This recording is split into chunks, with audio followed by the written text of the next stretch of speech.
Okay, well, hello. We have had a wonderful last... Hey, where am I? Where am I? Find me. It's just a shadow. There we go. Here I am.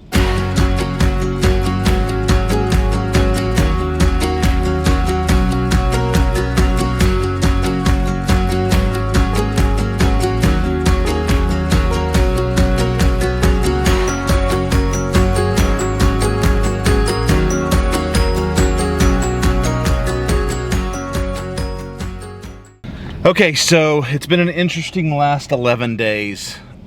I'm back in the shadow. Let me move into some light. It's been an interesting last 11 days here in the town I live in. We have been without water for 11 days up where we are building our houses.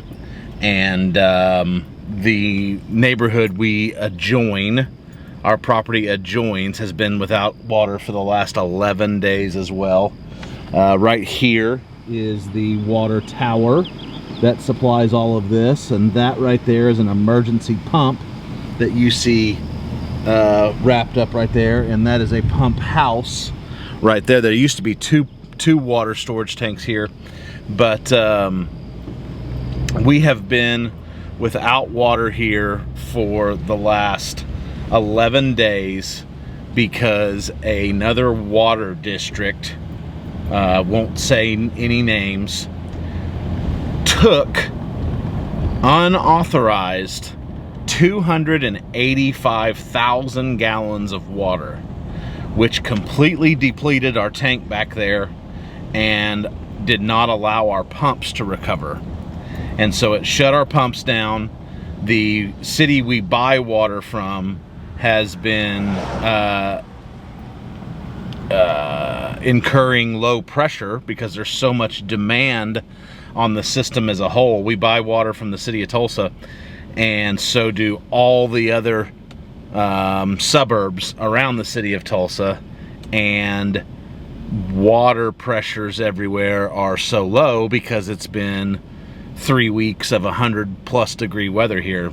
So everybody's demand for water has put a strain on our water system, which can't provide enough pressure to the pump at the bottom of the hill because we have to pump water uphill to those storage tanks, which then feeds water back to all of these 100 houses that have been affected for the last 11 days.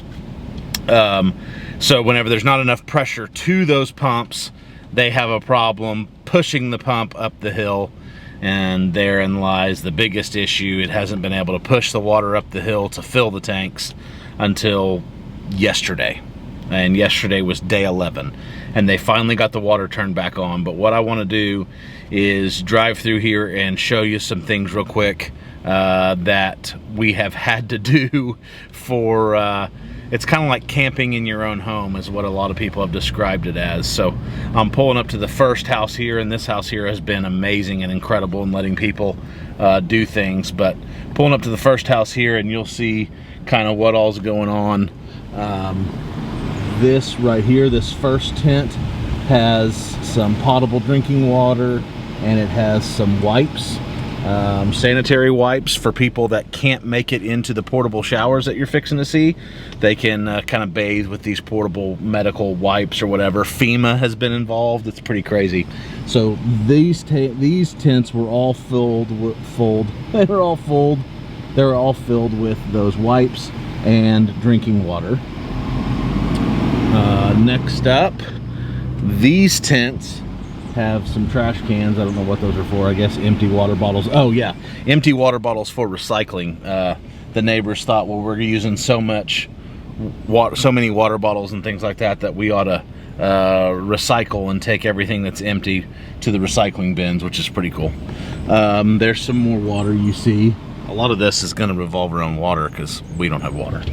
And then lastly, they pulled together and they got this big, these two big 500-gallon, I believe, tanks, and those have had water in it for people to fill. That's non-potable water for people to fill IBC totes. And so everybody kind of pooled together all the resources and came up with a lot of these solutions. A lot of that water that you saw was donated from Lowe's. A lot of it was that big tanker truck that was donated from a local guy who has an excavation company here, and he uses that for compaction and things like that on his stuff. So he donated that water. Unfortunately, it wasn't potable, but people could fill IBC totes up and have water that way. So this was actually a pretty major deal. I'm fixing to show you some of the portable showers the city was responsible for bringing in, and show you some portable bathrooms.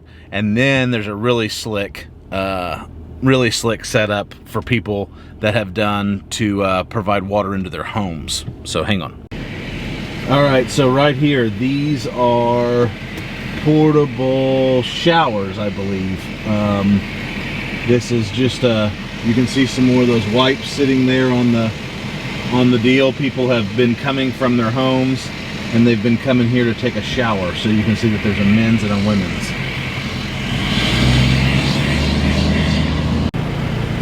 So right here is air conditioned. All of this is air conditioned, by the way. These are air conditioned restrooms. And then right up there, so I don't have to stop again and look like a creeper filming in front of restrooms, right up there is another air-conditioned restroom that people have been having to use if they don't take water to their house. All right, so right here, this is pretty cool right here.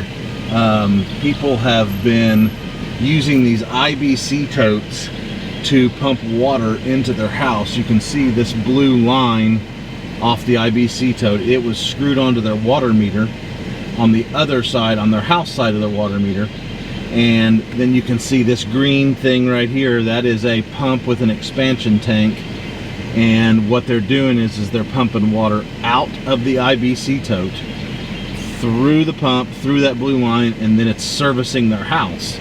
The problem is it's not potable.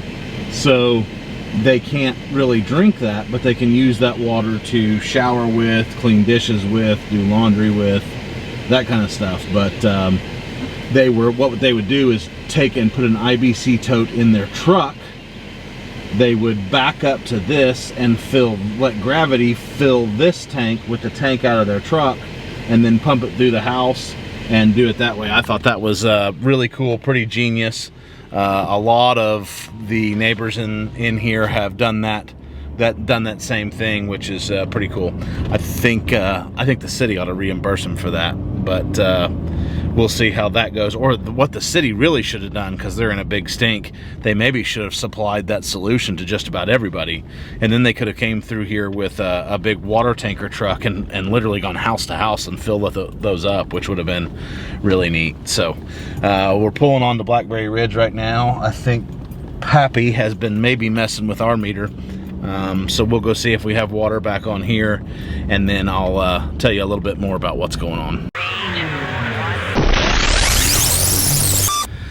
I forgot to tell you that the city, in order to solve the pump problem, had to build and Frankenstein a couple of pumps together. I don't know if I've said that earlier in anything or not, but we're gonna go see if we can find those pumps so I can show them to you. If I can't find them, then I'll just put a picture up right now. So right there is the pump system. You can see the water line, the blue part coming up out of the ground, and then on the other side it's going back into the ground. And they're there working on the wiring of all of that right now. So pretty cool stuff. Just wanted to show you the water pump system. Okay, so we're here at the farm. Basically, just to follow up on what I've already told you, but basically one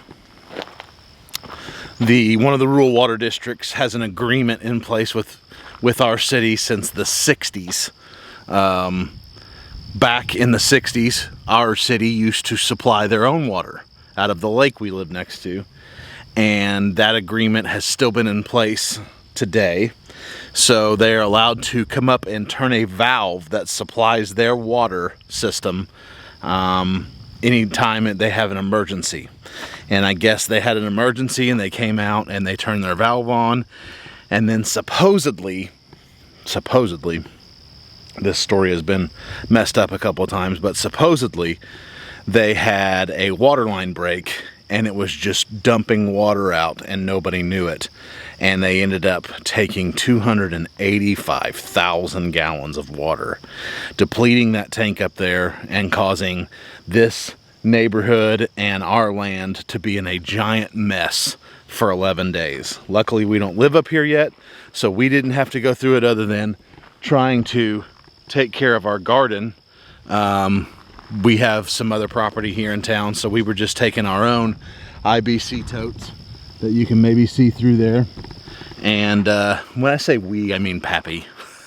I wasn't doing it, Pappy was. But you can see he's got one through there feeding water for the painters that are over there working on their house.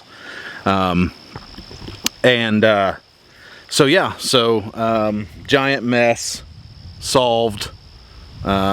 Picking my nose there a little bit, sorry about that. But it is solved now, water's back on. It'll be really interesting to see how all of this shakes out with the municipalities and the city over the next few days. I'm sure some heads will roll, some jobs will probably be lost. I feel bad for everybody who's having to be camping the last 11 days in their home, literally, because they don't have running water. Here it is 2022 and we don't have running water. That's pretty special. So that's it really.